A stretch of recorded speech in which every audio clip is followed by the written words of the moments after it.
Treasure Island, by Robert Louis Stevenson. Part 5, My Sea Adventure. Chapter 22, How My Sea Adventure Began. There was no return of the mutineers, not so much as another shot out of the woods. They had "got their rations for that day," as the captain put it, and we had the place to ourselves and a quiet time to overhaul the wounded and get dinner. Squire and I cooked outside in spite of the danger, and even outside we could hardly tell what we were at, for horror of the loud groans that reached us from the doctor's patients. Out of the 8 men who had fallen in the action, only 3 still breathed: that one of the pirates who had been shot at the loophole, Hunter, and Captain Smollett, and of these the first 2 were as good as dead. The mutineer indeed died under the doctor's knife, and Hunter, do what we could, never recovered consciousness in this world. He lingered all day, breathing loudly like the old buccaneer at home in his apoplectic fit, but the bones of his chest had been crushed by the blow and his skull fractured in falling, and sometime in the following night, without sign or sound, he went to his Maker. As for the captain, his wounds were grievous indeed, but not dangerous. No organ was fatally injured. Anderson's ball, for it was Job that shot him first, had broken his shoulder blade and touched the lung, not badly. The second had only torn and displaced some muscles in the calf. He was sure to recover, the doctor said, but in the meantime, and for weeks to come, he must not walk nor move his arm, nor so much as speak when he could help it. My own accidental cut across the knuckles was a flea bite. Dr. Livesey patched it up with plaster and pulled my ears for me into the bargain. After dinner the squire and the doctor sat by the captain's side a while in consultation, and when they had talked to their heart's content, it being then a little past noon, the doctor took up his hat and pistols, girt on a cutlass, put the chart in his pocket, and with a musket over his shoulder crossed the palisade on the north side and set off briskly through the trees. Gray and I were sitting together at the far end of the blockhouse, to be out of earshot of our officers consulting, and Gray took his pipe out of his mouth and fairly forgot to put it back again, so thunderstruck he was at this occurrence. "Why, in the name of Davy Jones," said he, "is Dr. Livesey mad?" "Why, no," says I. "He's about the last of this crew for that, I take it." "Well, shipmate," said Gray, "mad he may not be, but if he's not, you mark my words, I am." "I take it," replied I, "the doctor has his idea, and if I'm right, he's going now to see Ben Gunn." I was right, as appeared later, but in the meantime, the house being stifling hot, and the little patch of sand inside the palisade ablaze with midday sun, I began to get another thought into my head, which was not by any means so right. What I began to do was to envy the doctor walking in the cool shadow of the woods with the birds about him and the pleasant smell of the pines, while I sat grilling, with my clothes stuck to the hot resin, and so much blood about me, and so many poor dead bodies lying all around, that I took a disgust of the place that was almost as strong as fear. All the time I was washing out the blockhouse, and then washing up the things from dinner, this disgust and envy kept growing stronger and stronger, till at last, being near a bread bag, and no one then observing me, I took the first step towards my escapade and filled both pockets of my coat with biscuit.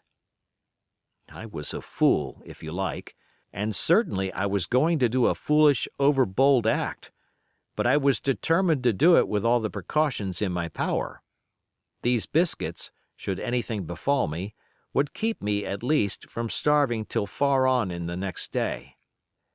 The next thing I laid hold of was a brace of pistols, and as I already had a powder horn and bullets, I felt myself well supplied with arms.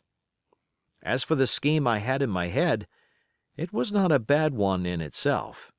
I was to go down the sandy spit that divides the anchorage on the east from the open sea, find the white rock I had observed last evening, and ascertain whether it was there or not that Ben Gunn had hidden his boat, a thing quite worth doing, as I still believe. But as I was certain I should not be allowed to leave the enclosure, my only plan was to take French leave and slip out when nobody was watching, and that was so bad a way of doing it as made the thing itself wrong. But I was only a boy, and I had made my mind up. Well, as things at last fell out, I found an admirable opportunity. The squire and Gray were busy helping the captain with his bandages, the coast was clear, I made a bolt for it over the stockade and into the thickest of the trees, and before my absence was observed I was out of cry of my companions. This was my second folly, far worse than the first, as I left but 2 sound men to guard the house. But like the first, it was a help toward saving all of us.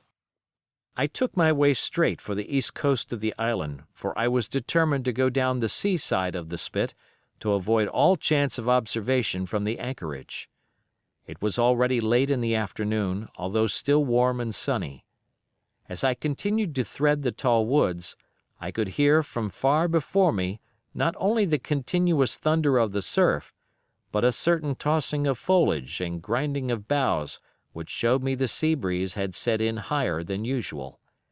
Soon cool draughts of air began to reach me, and a few steps farther I came forth into the open borders of the grove, and saw the sea lying blue and sunny to the horizon, and the surf tumbling and tossing its foam along the beach. I have never seen the sea quiet round Treasure Island.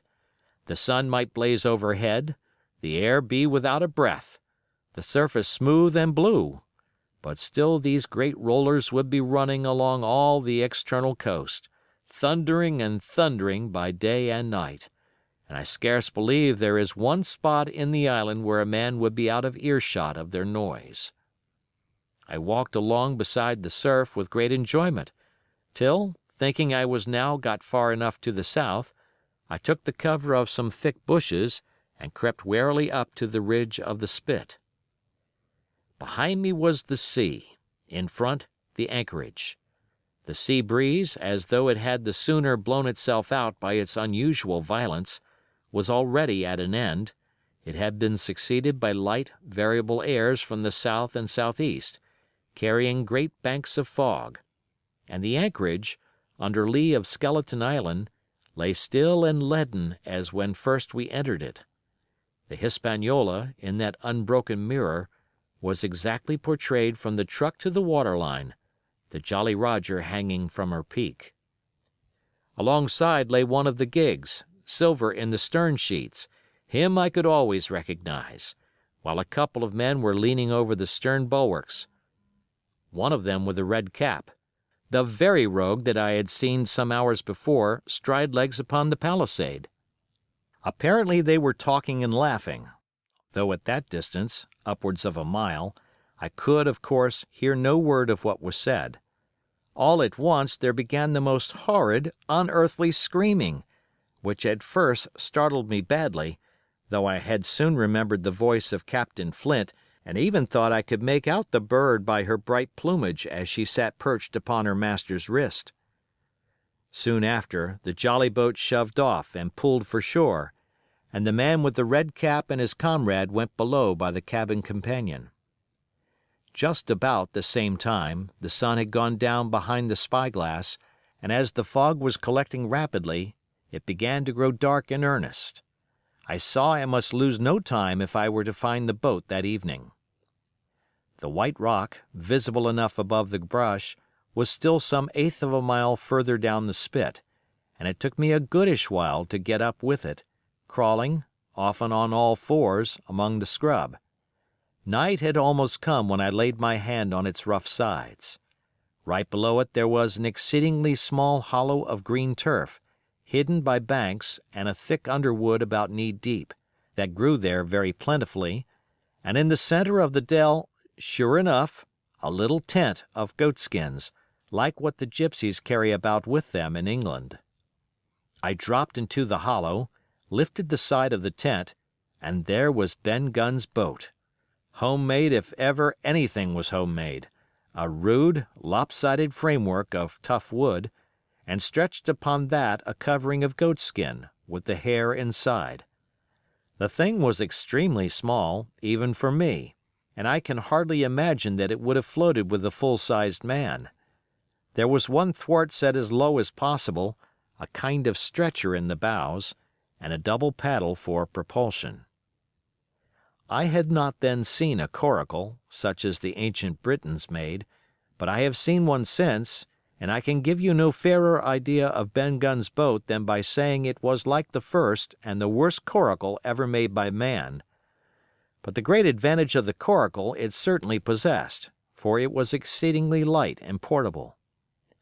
Well, now that I had found the boat, you would have thought I had had enough of truantry for once, but in the meantime I had taken another notion, and become so obstinately fond of it that I would have carried it out, I believe, in the teeth of Captain Smollett himself.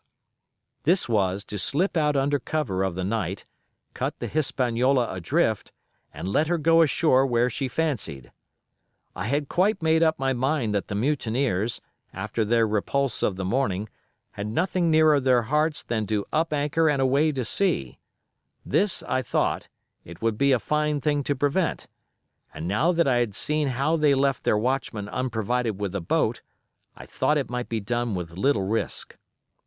Down I sat to wait for darkness, and made a hearty meal of biscuit. It was a night out of 10,000 for my purpose. The fog had now buried all heaven. As the last rays of daylight dwindled and disappeared, absolute blackness settled down on Treasure Island.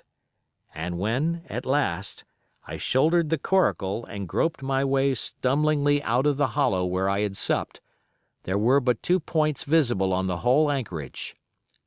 One was the great fire on shore, by which the defeated pirates lay carousing in the swamp.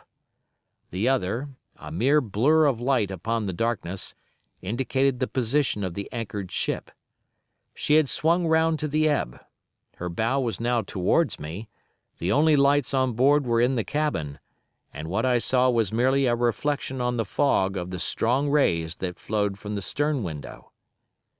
The ebb had already run some time, and I had to wade through a long belt of swampy sand, where I sank several times above the ankle, before I came to the edge of the retreating water, and wading a little way in, with some strength and dexterity, set my coracle, keel downwards, on the surface. End of chapter.